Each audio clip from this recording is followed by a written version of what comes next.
Today, we're diving into Morphic, an AI search and research tool that claims to streamline how we gather information.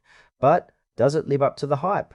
Let's explore its features and see if it's worth your time. Morphic positions itself as a powerful AI tool designed for research and information retrieval. At its core, it aims to simplify the way users search for and compile data across various sources.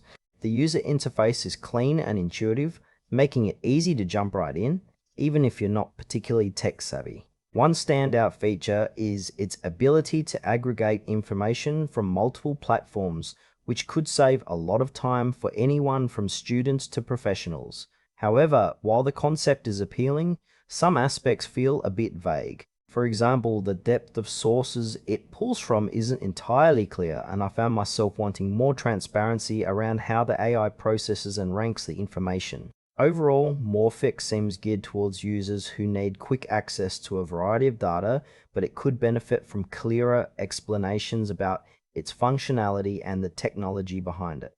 Now, let's talk about the pros and cons. On the plus side, Morphic's user-friendly interface makes it accessible for a wide range of users. The aggregation feature is also a time saver, which is a huge plus for busy professionals or students. However, there are some drawbacks. The lack of transparency around its data sources raises questions about reliability.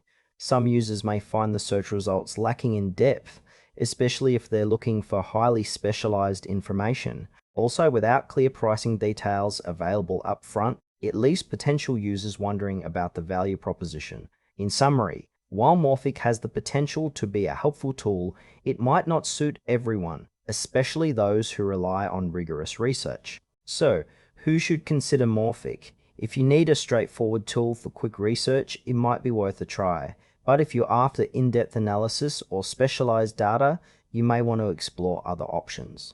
Overall, it feels promising, but I'd recommend proceeding with caution until more details are available.